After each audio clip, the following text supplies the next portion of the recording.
God bless you out there, global Christian friends. Let's get right on back into the kingdom of God. I said, let's get right on back into the kingdom of God. See, once you go into the straight gate, you can go into the kingdom of God. Once you enter into the straight gate, you can enter into the kingdom of God and see what's there. If you don't enter the straight gate, you cannot enter into the kingdom of God to find out what's there. Now, Jesus told us righteousness is there, seek it first. All right? Jesus told Peter in the new creation, everything going to dwell there in righteousness.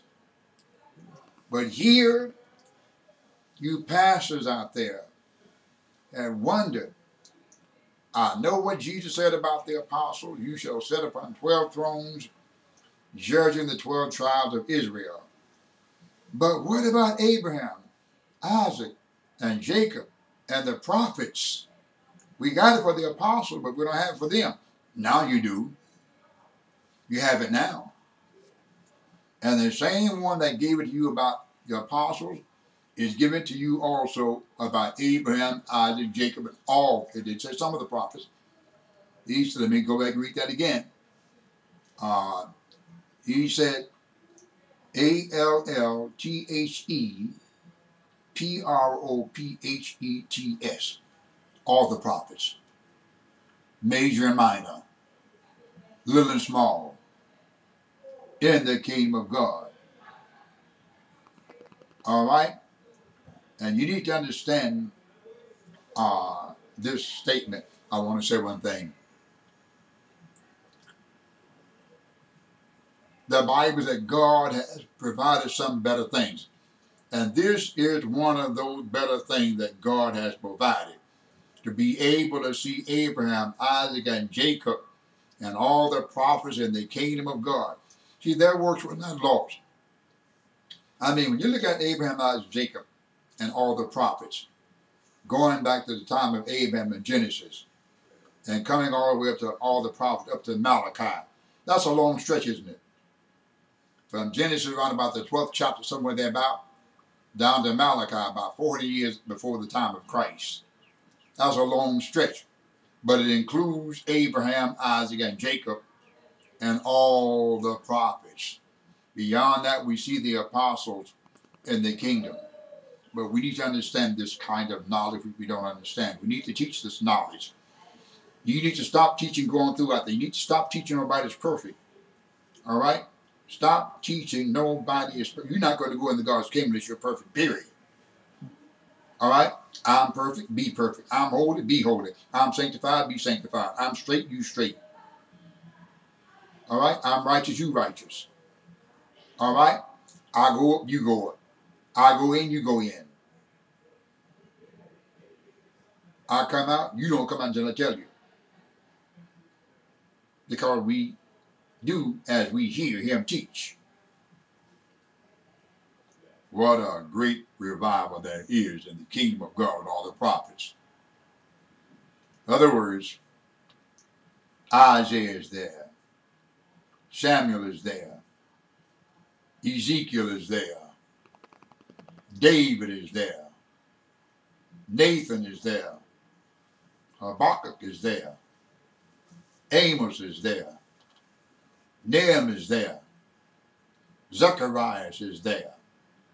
Jonah is there. Malachi is there. Just right on our line. All right? He said all the prophets. God, see what that's, understand that.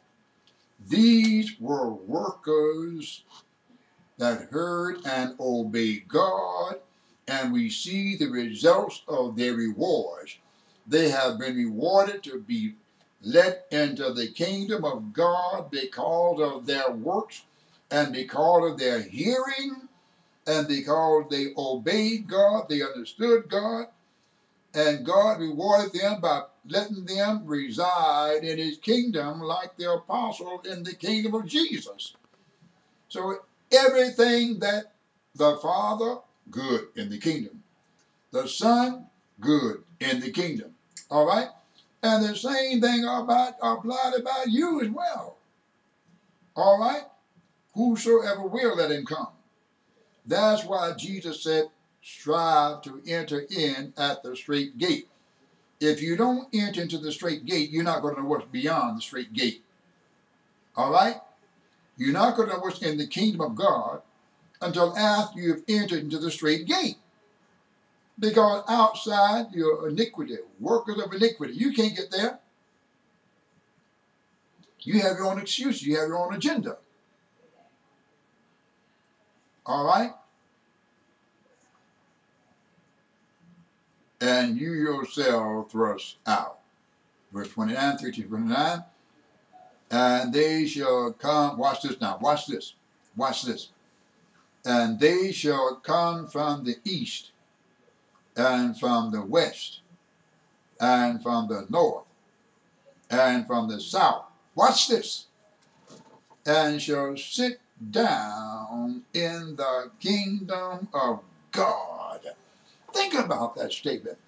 You have the privilege to go in where Abraham is, where Isaac is, where Jacob is, and where all the prophets are, into the kingdom of God, and sit down among them. Think about that statement.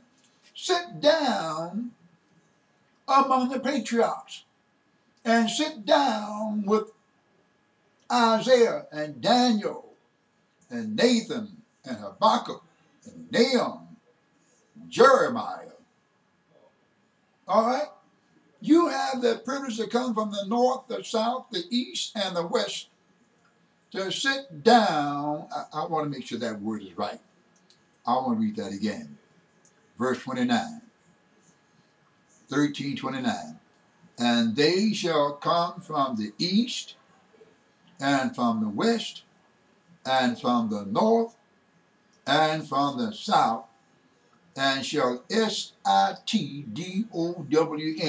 which means you got a throne, in the kingdom of God. My God. Yeah, look, this ought to make the world tremble and shake. There should be an earthquake somewhere to stir up something. All right?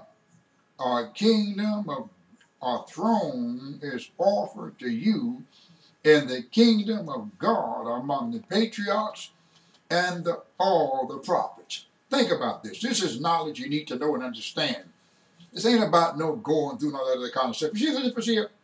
The difference in this is when you know God and God knows you and God shows you, you can't have liberated knowledge with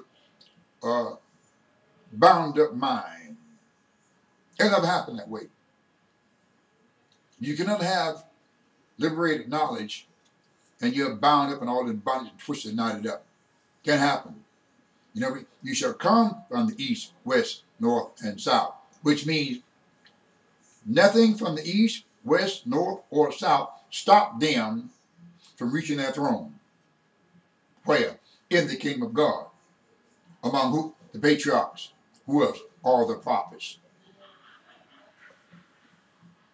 I will come back to this point later on.